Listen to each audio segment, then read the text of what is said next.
Yeah. I love my HBCU.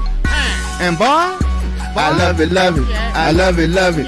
I love my HBCU. And man, I hope my team they won one. Yeah. I hope my team they won one. Yeah. Man, I hope my team they won one. I hope my team they won one. Yeah.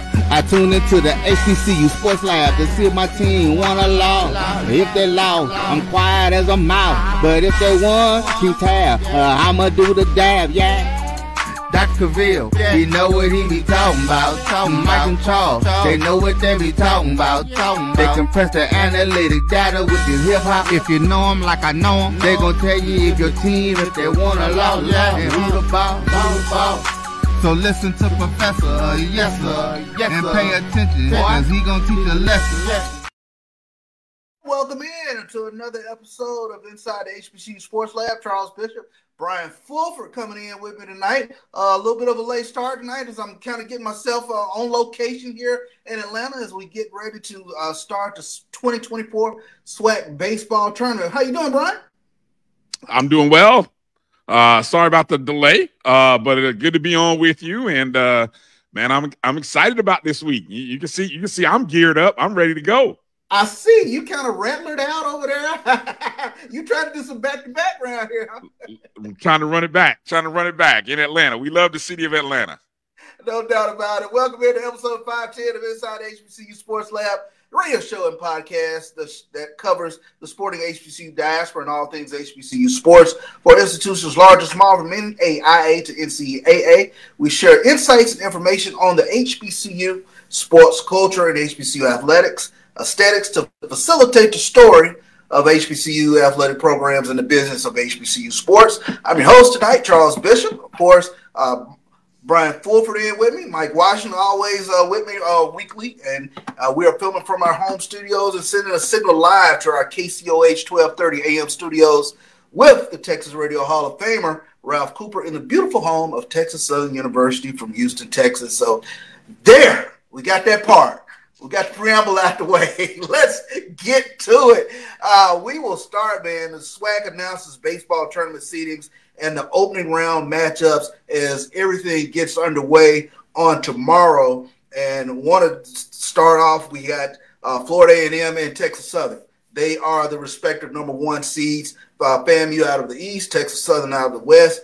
FAMU 22-8 in SWAC conference play.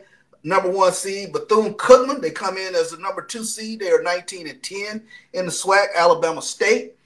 They come in as the number three seed. They're 18-12 in conference play. And then Jackson State, they round out the four in the SWAC East, 16-12 in conference play. Representing the SWAC West, Texas Southern comes in 18-6, the number one seed. Then you have number two seed, which is Grambling. They come in at 18-8. Prairie View, sneaky. Prairie View, the number three seed. They come in at 18-9 in SWAC play. And then the number four seed is the Southern Jaguars, 15-12. Bryan, it's the same 8 that we saw last year. We had all sorts of excitement last year. I think you got the same thing going into this year's SWAC baseball tournament. You know what? We didn't even point that out when Drew and I were talking Sunday. We didn't even point that out, that it was the same 8 teams. That's pretty fascinating.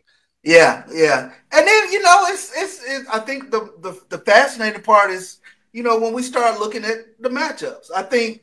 I mean starting things off tomorrow, the very first game tomorrow, Bethune-Cookman, number 2 seed, going up against Prairie View, the number 3 seed. That one is intriguing enough because you got some ball players, I think, and we're going to get into some of these players that I think everybody wants to see. But you got some ball players in this first game that kind of sets things off.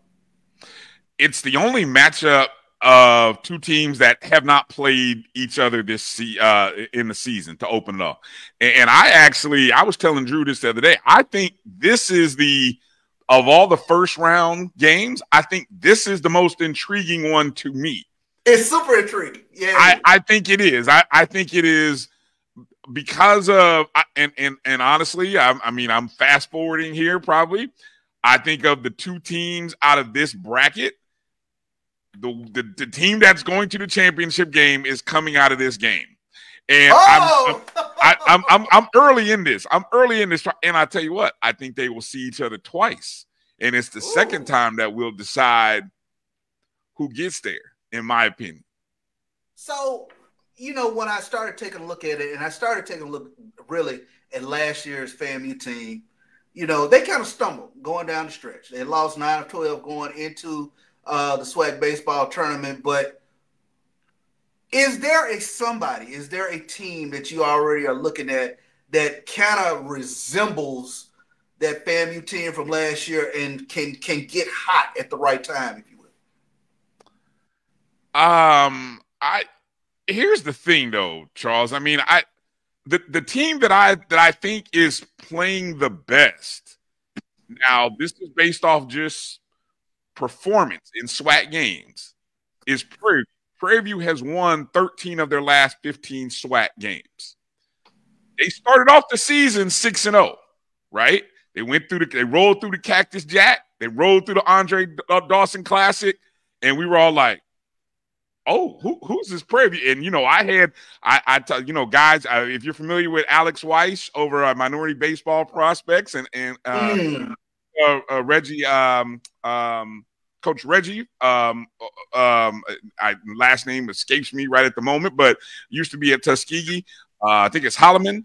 Okay. They were very high on Prairie View at the beginning of the season. Just the loads of young talent that Prairie View had. Now, but Prairie View didn't have that stretch where they had a stretch of non-conference that was pretty bad. But, I mean, there aren't too many teams that have great non-conference stretches. Oh, wait a minute. Bethune-Cookman actually has a good – Don't forget about the Wildcats. Right, exactly. The one team in the SWAC who really did have a good non-conference was Bethune-Cookman. And, I mean, they took on any and everybody from the state of Florida and beat doggone all of them, or at least were right there competitively with them. So that's why I look at these two teams and I'm like, man, this is the intriguing matchup. It's 9 o'clock in the morning, which means, I got to be up you got to be up and ready for this one. I mean, it's going to be, I got to be up and ready for this one. Yeah. Yeah, in game 2 tomorrow, you have Grambling and Alabama State. That'll be the 12 o'clock game. Another intriguing one because Alabama State did not have the year that I thought they were going to have. They're to see them at the number 3 seed is a little odd, especially when you talk about a lot of the hitting and whatnot that they have. But that's another intriguing one because I've watched this Grambling team up close a couple series this year. Brian, they can rake. They can absolutely swing the bat. Yeah, that's what I keep hearing. I mean, Emmett Jones, he even thinks Grambling. I know Dr. Cavil, even Charles Edmond. A lot of people like Grambling. Okay. I mean, show me. I'm gonna be like the state of Missouri. Show me, Grambling. I think when I looked at, hold on, I'm trying to pull up my Grambling notes here. They lost. See, here's the thing with Grambling, right? They lost 2 of the 3 times that they played FAMU, but they were they were 1-run games all 3 times, right? Mm-hmm. They lost both games to Jackson State. They played Jackson State, lost to them twice. And then when they played Prairie View, they lost 4 of 7 games to Prairie View. I mean, so you went 3-4 against Prairie View. And so who did you really play? You played Texas Southern and you beat Texas Southern 4 out of 6 times. There you go. That's that. You beat the number 1 team coming out of SWAC West 4 out of 6 times. And let me tell you something. When they came to Houston, there was a series earlier. I think it was the first series between Grambling and Texas Southern. Oh my goodness! I said they can swing the bats. So that's a team I'm definitely going to be keeping an eye out for. I think the next matchup is the other one that is intriguing as well. And when I talk with Coach Michael Robinson about it, and it's Texas Southern versus Jackson State. That's the 3 o'clock game on tomorrow. Texas Southern, they've gone through a lot of adversity, and they feel like they're peaking at the right time. and you never know what Coach Omar in terms of what he's going to bring. You know, they're going to come in and play Omar ball, but they can swing the bats as well. That's a very intriguing matchup when you talk about Texas Southern and Jackson State as well. I think, given Texas Southern's last year, where they went 0-2, if I'm not mistaken, then they lose their 2 games last year. They need a win in this first game. I think if there's anybody who really, really needs to win their first round matchup, it's Texas Southern. I mean, I don't know. I mean, I think so. You don't think so?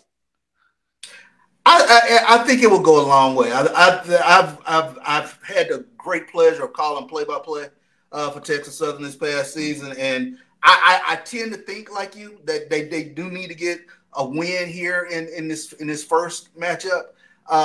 But they're playing. I think if there's a team, and there's not so much a surprise team, they are the number 1 seed. But if there's a team that's sort of rounding in the form, watching them over the past couple of series, especially what they were able to do against UAPB, that last series, they didn't play the last 2 games, but they really jumped on them when they came to Houston that Friday night. Things were calm for like the first 3 innings, and they have this explosiveness that I've seen with regards to what their offense can do. And once they get up and rolling, they can be a pretty scary team to sit back and watch because, you know, we'll see if it holds true with regards to the West has the bats and the pitching is in the East. I think every coach has said something to that effect in terms of the arms over there on the eastern side of the bracket and the bats on the western side. But interesting to see. And here's the last matchup. FAMU versus Southern is a 6 o'clock game. This hasn't been a Southern team that I've, grown accustomed to watching year in, year out. Somebody texted me the other day, are they a prime candidate for 2 and barbecue? And you know what that means. So. Yeah, they back to what they say, back to Baton Rouge, back to the gumbo and beignets in a short trip to Atlanta. But I say this all the time. I've seen it too often. That team that you really don't expect, here they come. They find it at the right time. So I'm just not. I have that healthy respect for Southern baseball in terms of what they are able to do and how they're able to just find the magic when they need it, especially. So that should be intriguing. But out of the 1, 2, 3, 4 games. Basically, which one are you looking forward to most? Well, I think honestly, the matchups and the storylines are so intriguing in all 3, the first 3. And okay. I don't want to diminish Southern, because here's the thing about when I think about Southern, right? As you said, you got to put respect on their name because of the history. Yeah, just kind of like, the Texas Southern thing in basketball. You got to put some respect on Southern when you get to the baseball tournament. You better. And then look, Southern, if the Southern that beat LSU shows up, and I just watched today, LSU beat a Georgia team in the first round of the SEC that many people, I got people who've been whispering into my ear to say, hey, you might want to think about Georgia in the College World Series. I'm like, oh, really? So I go watch this game, and they smoked Georgia this morning. So you mean to tell me Southern beat that team? So yeah. I'm looking at that like, okay. Yeah. Now I'm a little my nervous meter. I get nervous easily, Charles. So my nervous meter is like this, because if Southern comes out and all of a sudden they hey, we got nothing to lose, guys, we're playing with house money, let's just go and be free and have fun. All the expectation is on who? Exactly. Thank you. All the even though we weren't predicted to finish first, we're the number 1 team in black college baseball, HBCU baseball. We're the number 1 seed in the East. Every people like me and Drew and others, we got us going to the championship game. All the expectations are there. Southern's playing loose, free money. That could be dangerous. That's very dangerous. Very dangerous. Yeah. So, dangerous. I told you, I'm looking forward to that first game. The first game of the day, Bethune Prairie View. That's the game I think of all of the first three, which I think all three. I mean, great storylines. You guys are going to have fun talking about the various matchups and all that's going to happen in those first three games. It's going to be exciting. But yeah, my money's on Bethune Prairie View right out the box to give us a great game. And then we'll see what happens. No doubt. Well, let's take a quick break and we'll come back and we'll talk about some of the players that we're going to talk about and some of the players that you're looking forward to seeing, because I think, that first game we talked about Bethune-Cookman Prairie View, there's a couple players with Prairie View. I think everybody needs to take a look-see, but we'll talk about players on each of these teams, your picks to click, if you will. We'll be right back here on Inside the HBCU Sports Lab with Charles Bishop and Bryan Fulford. We'll be right back. Since 2002, Empowerment Resources, Inc., a nonprofit organization, has empowered more than 1,500 youth and adults in Duval and surrounding counties through its programs Journey into Womanhood, Girls Mentoring, Life Skills for Teens, and Parenting Education Coaching. To get involved with programs, volunteer, or donate, visit www.empowermentresourcesinc.org. Follow us on social media, facebook.com/empowerment.resources and instagram.com/empowermentJAX. The human voice has always connected audiences with experiences. Major brands all across America have trusted Kever's voice time and time again. Conversational, powerhouse, intelligent, and sincere.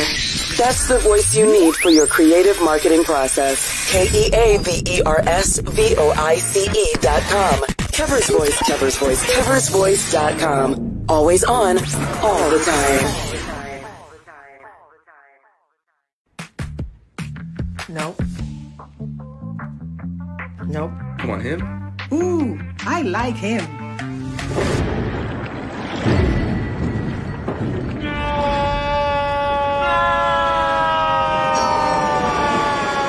Quick, the quicker picker-upper. Bounty picks up messes quicker, and each sheet is 2 times more absorbent, so you can use less. He's an 8. He's a 9. Bounty, the quicker picker-upper. From novice to aficionado, find yourself here. High quality cigars plus personal customer service. Slow Burn is Waco's only mobile cigar lounge, featuring a meticulous, curated collection of premium cigars. Visit our website, www.slowburnwaco.com. That's www.slowburnwaco.com.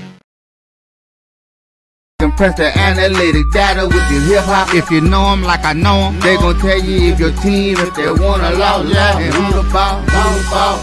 So listen to Professor, yes sir, and pay attention, cause he gon' teach a lesson.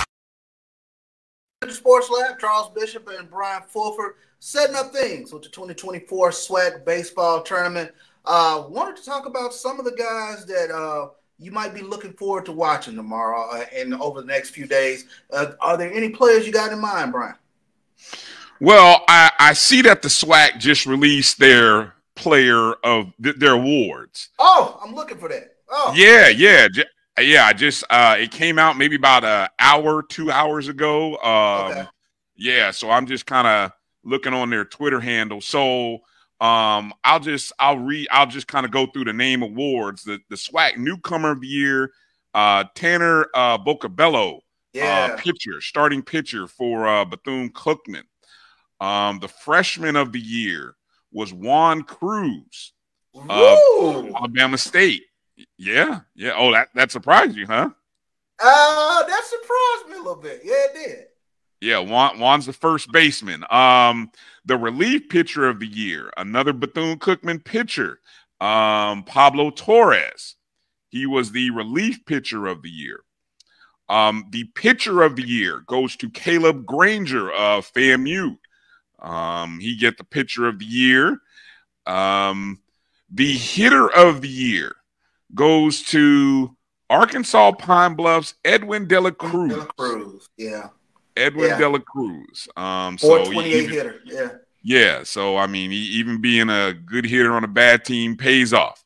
And then the player of the year goes to Alabama State's Ali LaPrade. I don't know if I'm saying that right. I hope I said that right. Ali LaPrade. Yeah, Ali LaPrade. Yeah. Yeah, he is he's an outfielder for Alabama State. So those are your players of the year. Shout out to Coach Jamie Shoup of FAMU and Coach Michael Robertson, the coaches of the year.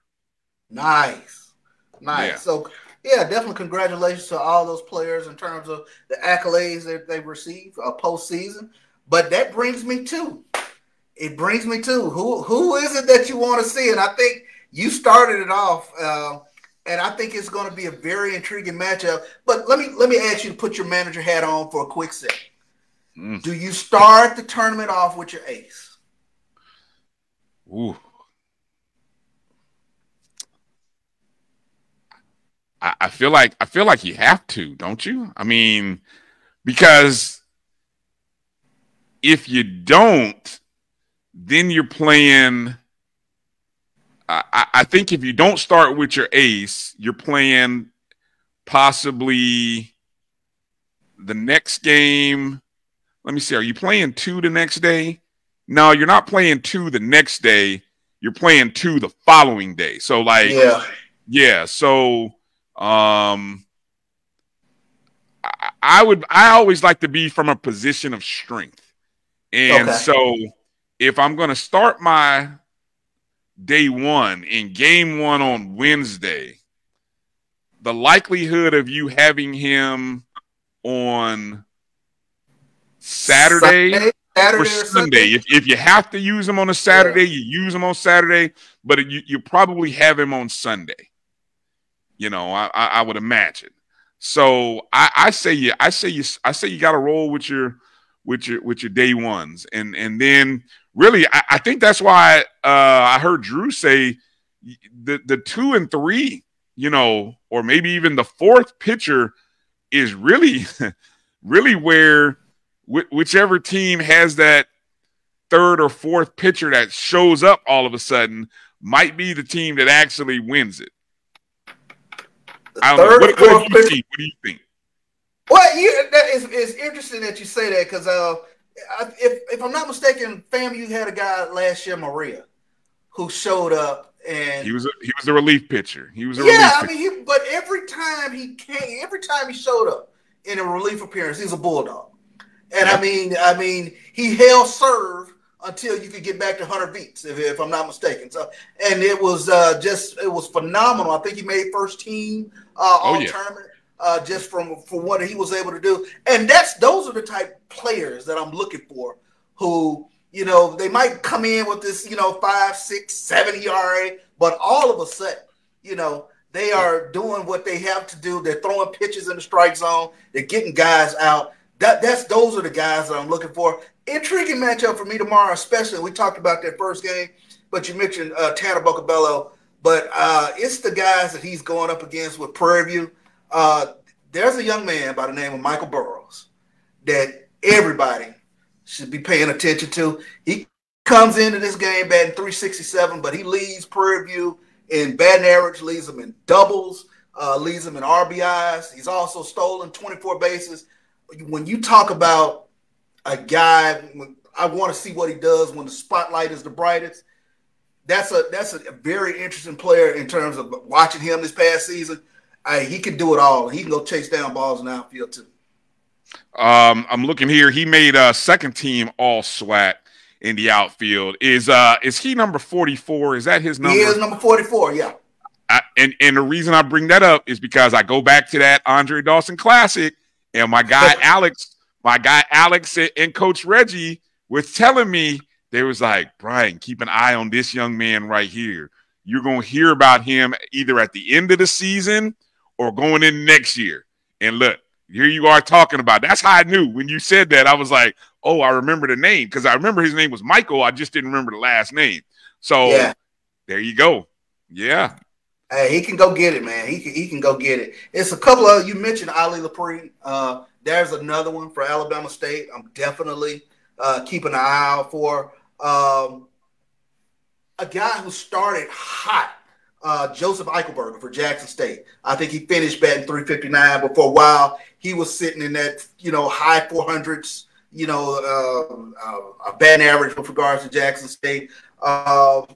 There's a bunch of players that I really want to see, how they stack up. I think he came out of nowhere last year. I think he was injured during the course of the season, but Tyler Jackson is another one for FAMU. That when the lights were the brightest, he really showed up last year in the SWAC tournament. Yeah, I was looking. What was the young man from Jackson State? I was looking. Jackson State had a few guys on their second team. They had Miles White, DH, Jordan McClatty, outfielder, and then Christian Womble, relief pitcher. So those were the three guys from Jackson State. Ty is the leadoff, and he's the straw that stirs the FAMU drink, in my opinion. I mean, he does so many things, from just a clubhouse, his spirit and energy, plays hard. I was championing for him to be hitter of the year last year. I thought his numbers in SWAC competition were deserving. I'm starting to understand how the SWAC ADs and coaches vote on these things. So I'm starting to leave my comments in my back pocket. There you go. It's not worth it, because you already know. I'm a little. I think there's a host of FAMU guys on the second team that have been big players, big hitters all year. And so if they do what they've been doing, you're going to hear about them by Friday and Saturday, or maybe Friday and Sunday. There's another one, Jan Michael Bastardo. That's another one remember well from the SWAC tournament last year. Got hot at the right time. That's another name. I'm going to give you another one from Texas Southern, and he has showed up and showed out consistently this year for Texas Southern. They have actually a couple of guys, Nim Burns, who very much reminds me of Ty Jackson from FAMU, who leads off for Texas Southern, but they're catcher. Michael Godot. Michael Godot has had a walk-off home runs. He's had a couple of grand slams. I think he's batting somewhere 700 against UAPB against that team. But when the lights are the brightest, he's one who shows up, and he's done it for the most part all season with what Coach Robertson was saying was a dislocated thumb. So he is tremendous from a defensive standpoint as well in terms of throwing runners out. So those are a couple of names that I knew that I wanted to put out there. Those are some guys that I'm really looking forward to watching tomorrow. And you mentioned he was a catcher, and so it was kind of tough, obviously, because of the way the SWAC does their all SWAC teams. It's basically by position, So and so he's behind Brady Popple of FAMU, who's really had a great year hitting, and then of course Dela Cruz. Yeah. So Dela Cruz batting 428. Yeah. It's tough. It's tough, unless you were to put him in there as a DH or something like that in a DH spot. But No, I was going to say, let me throw this out here at you in terms of from your years of watching tournament baseball. What do you think are the keys? First off, it does start with pitching. And that's the same true with baseball. Even at the pro level, what is it we always, and I say this as a Braves fan, and so you know where I'm going. We can have a great hitting year, but all it takes is the wrong matchup, and all of a sudden your bats go silent. You're talking to another Braves fan here. Okay, so you know the pain. You know the pain. I know when we see the Dodgers. Well, for me, it's the Phillies. It's the Phillies and Dodgers. If we can avoid the Phillies and Dodgers, but it's like, okay, so that's why I said, and what's funny is all of these schools have twice as many pitchers as they do infielders. So you're just hoping that these guys that you're giving either partial scholarships to, academic scholarships, the guys who have been a part of this, you got 15 pitchers on the roster. You're hoping you can get some juice and some magic from like 6 or 7 of them. Yeah. So I mean that's where I think it starts. I mean, it really does start with your pitching, and then the other thing that I think this is what I love when I heard Coach Kadar when he did last year and even the couple years previous when he's doing the play-by-play. Which team is going to do the situational baseball things? Which coach is going to do the situational baseball things? I'm a little biased. I think Jamie Shoup does a great job of situational baseball, but I see other teams that don't. And that's what I love about Kadar. He'll call it out. So I mean, there are some teams that when you got a runner, in second, 1 second, maybe no outs, instead of trying to move that runner to third, your guy's up there swinging. It's like you're like, okay, yeah. And then he gets struck out, and then the next guy comes up, he's swinging too, and you're thinking, is anybody thinking of moving the runner to third? I mean, how precious are runs? So. Which and you said all 8 teams have been here before. I think all 8 managers, all 8 coaches have been here before, correct? I don't think we have any new coaches. So that's going to be what's really interesting about this year. Which coach learned from quote unquote mistakes that they made last year that helped them this year? That's a very interesting point. And I know for me, it's going to be the defense making the simple play so that you don't have an extra out every inning or an extra out. A pet peeve of mine is throwing behind runners. That's just something that drives me crazy because anything can happen when you throw behind runners, and most times it's not good. It's like it's like football coaches talking about throwing the ball. It's not a good thing all the time to throw the ball all the time. But when you have, players or trying to get balls back into the infield and you start throwing it behind runners, those are the things that start scaring me because balls get away. You give a guy extra base. You create a longer inning than it should be when all you had to do was make the fundamental out. Yeah. It's funny, interesting looking at different comments. I mean, do you think that this, I mean, when you think of the conference as a whole, I mean, do you think does the conference think like, do the coaches in this conference think that way in terms of being situational versus, hey, and I'll go so far as to say situational is which team is going up to the plate free swinging, which team is disciplined to allow that first pitch? On a 3-0 count, which team is disciplined to take that pitch? Or I'm a little cavalier here, Charles. I've always said when it's 3-0, the best pitch you're gonna get is like this one that's coming. And I know that's against the golden rule of baseball, right? You take the pitch. But I've always told myself, it's 3-0.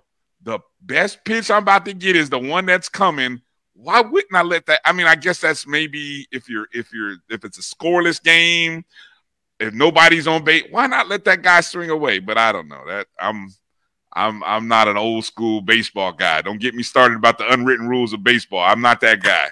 Hey, the unwritten rules are what they are, the unwritten rules. But I think you make a great point. I mean, I think situational baseball, moving runners over, a timely hit and run, especially what I really look forward to is are you able to get the first out? Are you able to get the first out of the inning? That's huge. And when you start putting guys on base, who's throwing strikes, I think that's going to be huge. You go back to pitching and things of that nature. But I think those are just, a couple of things, it's baseball 101, but we don't always see what is baseball 101, if you will. Yeah, definitely. I mean, these guys have been playing for a long time, and so I think I think there's going to be some interesting decisions, and I think that's what's going to be really fun about this year. And like you said, this year, the fact that you have all 8 teams returning from a year ago, it really is going to be fascinating, I think, to see the strategy that many of these coaches or managers really have. No doubt. And we'll go back over the matchups again. Game 1 tomorrow is number 2 seed Bethune-Cookman taking on Prairie View, which is the number 3 seed. That's at 9 a.m. At 12, you have Grambling, number 2 seed, taking on the number 3 seed Alabama State. The evening games, it'll be Texas Southern, number 1 seed, taking on the number 4 seed Jackson State. That is a 3 o'clock game. And then the nightcap tomorrow is FAMU, the number 1 seed, taking on the number 4 seed, the Southern Jaguars. And then, you know, anything can happen when you start talking about the loser of game 1 versus loser of game 3, blah, blah, blah, blah, blah, blah. But I mean, it's a grind to get to Sunday, if you will, Brian. And that's what makes it fascinating. That's what makes it fascinating, especially in regards to the person or the pitching staff that steps up when need be. Because it's we saw it last year with FAMU. I mean, they came back from the depths and were able to take home the trophy. Yeah, there were guys who showed up that had us all scratching our heads like, where'd this guy come from? Yeah, I mean, I mean, you know, the 2 or 3 pitching performances that were gems, you just kind of like, I didn't think it was, I was hoping it was possible, but I hadn't seen it too many times during the year, and guys just showed up at the right time. And so, yeah, that's what's going to be interesting. No doubt. Let me ask you this. Of all the end of the season statistics, right, whether it be batting, pitching, fielding, if you were looking at, you know, because there are going to be people who are going to look at the statistics and try to, you know, handicap or analyze teams. Is there a stat or two that you look at or will look at to say, this is the team that I like and this is why? And then even within those stats, are you looking at the overall season stats, or do you look at the conference stats? And then, of course, you know, when you look at the conference stats, you got to look at a little asterisk, because what? East only plays East and West only plays West. Yeah. For whatever reason, the stat that most jumps out for me is based on balls. You know, are you throwing into the strike zone? Are you putting guys on and just creating longer innings? And inevitably, what ends up happening is when you start putting guys on, just bad things happen. And that's always a stat that has jumped out for me in terms of, you know, how you start wearing down your bullpen, because you start putting guys on, things of that nature. But based on balls, the walks are the ones that always stick out for me. Obviously, I'm going to pay attention to defense. Especially, you know, if you're giving teams extra outs. But putting guys on, that's the quickest way to go to in barbecue. And that's pitching, from a pitching perspective, right? Definitely from a pitching perspective, yes. Okay, so let me give you those stats here. So the teams in this tournament who had the most walks pitching, and this is based on overall stats, right? This is their whole season. You had 2 schools that had the most, and that was Prairie View and Grambling. Right? Interesting. Yeah. Now and when I say that, they were actually tied for 3rd most among all 12 schools. Okay, meaning that the two worst teams obviously aren't playing in the tournament. And then number 3 would be Jackson State. So that would be your top 3 in terms of most walks. Now, the team that had the fewest walks from a pitching perspective, you had FAMU and Bethune-Cookman, and they weren't actually. They actually were 2nd and 3rd overall in the conference. There was actually somebody who didn't make it to the tournament that actually had the fewest amount of thrown walks. But in terms of the 8 teams in the tournament, FAMU and Bethune, and we're talking like 2 batters, had the fewest number of walks. Interesting. That's. Yeah, but so it makes sense with, you know, the 1 and 2 teams in the East. they do a good job with regards to pitching in terms of not putting guys on and not creating the extra out, if you will. So fascinating stuff, man. Had to do an abbreviated inside the HBCU Sports Lab tonight as we get ready for a very early morning with regards to the SWAC tournament. Of course, I'll be doing sideline tomorrow, SWAC Digital. So definitely wanted to make sure that we gave proper attention to the SWAC baseball tournament tonight here on the lab. Bryan, I appreciate you stepping in tonight, bro.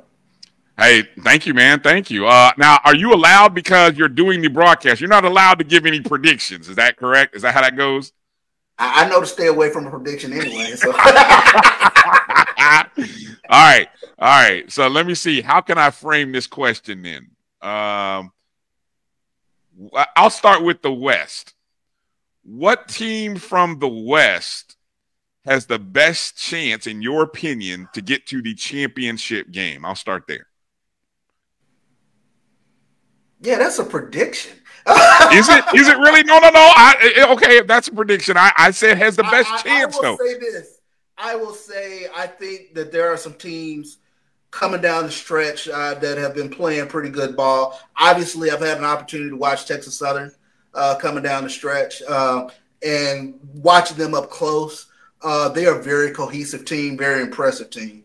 So I think they have a great opportunity to make a run in this tournament. I'm impressed by overall the talent that's up and down the roster when you take a look at Prairie View and Grambling as well. So it's very hard, I think, to sort of pinpoint that something about a particular team that, this is why they'll go all the way. Because I think the parity is such that it's very, very hard to just say without a shadow of a doubt, you know what, this is a team that can put it together, because who would have said that about FAMU last year? It's true. All right, one final question. I don't think this is a predictive, so maybe I'm not going to get you in trouble. I'm steering you away from it. Okay. Obviously, a lot of people think that we might have a rematch of the championship game. So my question is, the reason we won't have a repeat of last year's championship game between FAMU and Bethune, who just coincidentally on different sides of the bracket again, is because of what or why? Somebody's pitching staff didn't perform up to expectations. Okay.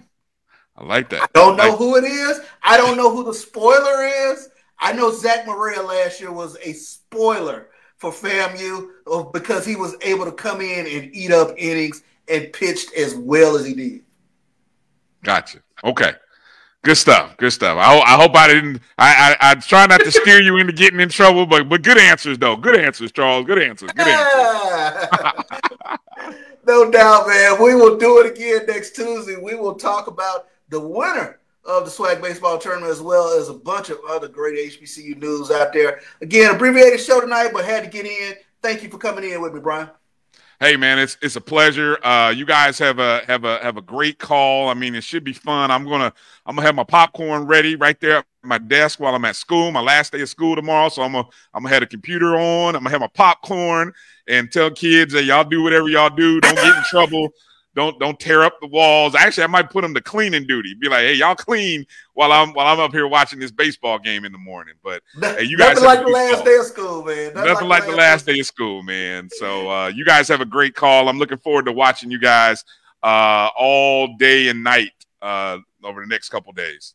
No doubt. Looking forward to it. Well, you know how we always close this thing out. I'll start it off, of course. Lecture.